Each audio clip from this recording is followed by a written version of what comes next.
Assalamualaikum warahmatullahi wabarakatuh. Sebelum saya memulai video ini, izinkan saya memperkenalkan terlebih dahulu ya. Perkenalkan, nama saya Tasya Ataya. Saya merupakan relawan dari mahasiswa Universitas Pasundan.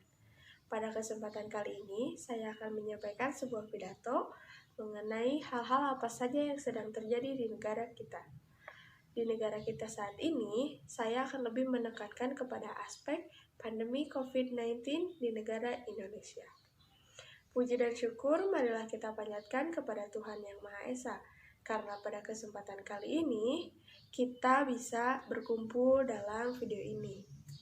Salawat serta salam tak luput juga kita panjatkan kepada Nabi besar Nabi Muhammad SAW, kepada para keluarganya, kepada para sahabatnya, kepada para tabiat dan tabiitnya, dan kepada kita selaku umatnya akhir zaman. Amin ya Allah ya Rabbal Alamin. Rekan-rekan sekalian, mengingat apa yang terjadi pada saat ini di negara kita ditekankan oleh pemerintah harus tetap waspada. Kita harus tetap waspada terhadap hal-hal atau faktor-faktor yang berbau dengan orang lain.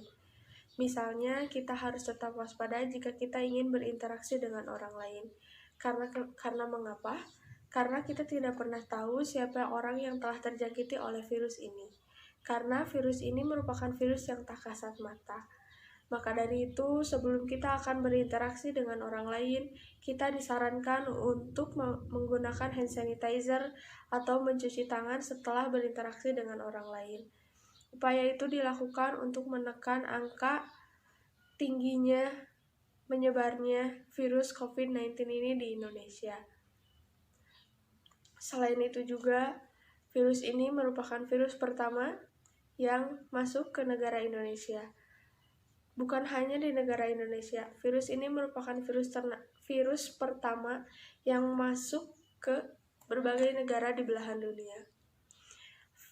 Apa sih virus COVID-19 ini? Virus COVID-19 ini merupakan virus yang menyerang saluran pernapasan. Virus ini merupakan virus yang berasal dari kota Wuhan di Cina. Dan virus ini berasal dari pasar ekstrim yang ada di negara Cina tersebut. Terlebihnya ada di negara kota Wuhan. Dan virus ini dikatakan berasal dari subkelelawar atau hewan-hewan ekstrim lainnya yang dikonsumsi oleh masyarakat di Wuhan, Cina ini. Dan virus ini telah menjangkiti berbagai negara di belahan dunia. Serta virus ini telah memakan beratus ribu jiwa yang meninggal karena virus ini. Termasuk di negara Indonesia, hingga pada saat ini telah 28.000 orang yang terjangkiti oleh virus COVID-19 ini. Apa sih upaya pemerintah yang dilakukan untuk menekan angka penyebaran COVID-19 ini? Angka penyebaran di negara Indonesia merupakan hal yang paling tinggi. Mengapa? Karena masyarakat Indonesia melalaikan apa yang menjadi anjuran pemerintah. Puncaknya, tingkat tingginya penyebaran virus COVID-19 ini di negara Indonesia merupakan pada hari H-2 Lebaran. Orang-orang lebih mementingkan baju lebaran untuk anak-anak mereka dan untuk mereka daripada mementingkan kesehatan yang mengancam mereka.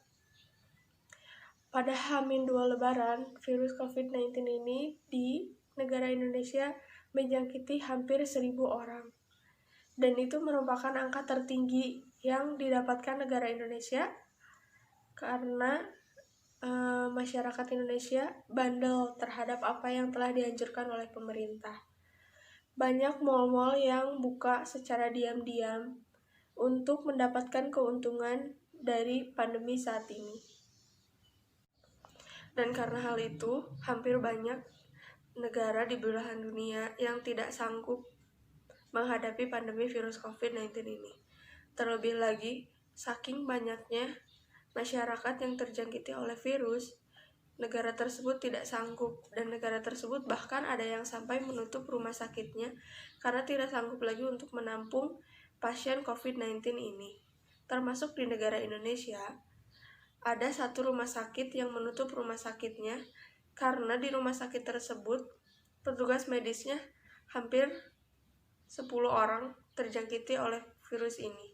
Maka dari itu, saking kewalahannya, rumah sakit tersebut menutup rumah sakit tersebut untuk tidak menerima lagi pasien COVID-19 itu, karena dibutuhkannya mengkarantina para petugas medis yang ada di sana.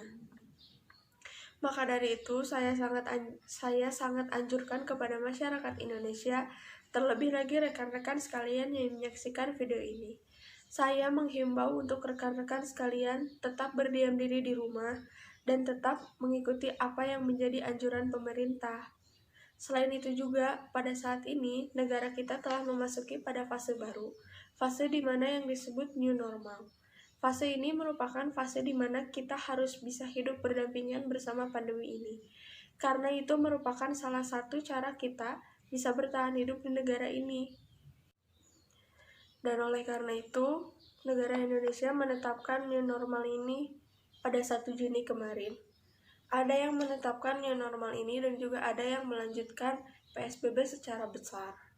Termasuk negara Jakarta dan juga di Jawa Barat, tidak semua melakukan new normal. New normal dilaksanakan di pada wilayah yang zonanya zona hijau dan juga zona kuning, tidak termasuk zona merah.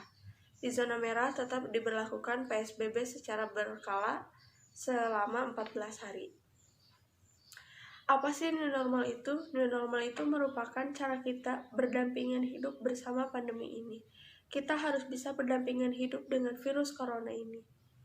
Dan gimana sih cara kita buat bisa hidup berdampingan dengan pandemi ini? Kita harus menggunakan masker kemana-mana, kita harus menjaga jarak, kita harus melakukan social distancing, kita harus melakukan physical distancing, kita hidup seperti biasa, tapi kita harus tetap menekankan aspek protokoler kesehatan. Karena itu merupakan kunci dari kita bisa bangkit melawan virus ini. Maka dari itu, saya sangat sarankan kepada rekan-rekan sekalian yang menyaksikan video ini, mari kita hidup berdampingan dengan pandemi ini tanpa rasa takut. Mari kita ikuti apa yang menjadi anjuran pemerintah. Maka dari itu saya sangat sarankan kepada rekan-rekan sekalian yang menyaksikan video ini, jika kalian ingin hidup berdampingan dengan pandemi ini, patuhilah apa yang menjadi protokoler kesehatan dari pemerintah. Kita harus menggunakan masker kemana-mana, kita harus membawa hand sanitizer, kita harus mencuci tangan ketika kita telah berinteraksi dengan orang lain, kita harus social distancing, kita harus physical distancing. Itu merupakan salah satu kunci kita untuk bisa hidup berdampingan dengan pandemi ini.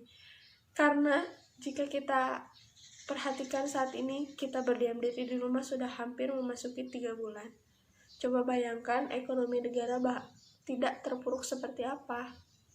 Maka dari itu, untuk mengembalikan kenaikan ekonomi, untuk mengembalikan kebutuhan apa yang dibutuhkan manusia dan masyarakat Indonesia pada saat ini, kita harus menerapkan new normal ini pada diri kita sendiri. Kita harus mengunci diri kita untuk tidak melanggar apa yang menjadi protokoler kesehatan dari pemerintah. Maka dari itu, kita bisa menekan angka tingginya orang yang terjangkiti oleh virus corona ini di negara Indonesia. Mungkin hanya sekian yang dapat saya sampaikan. Sekali lagi, pidato ini saya bicarakan karena saya ingin mengajak rekan-rekan sekalian untuk tidak takut hidup berdampingan bersama pandemi ini. Maka dari itu, hanya sekian yang dapat saya sampaikan. Mohon maaf bila ada salah kata. Wabillahi taufiq wal hidayah. Wassalamualaikum warahmatullahi wabarakatuh. Terima kasih telah menyaksikan video ini.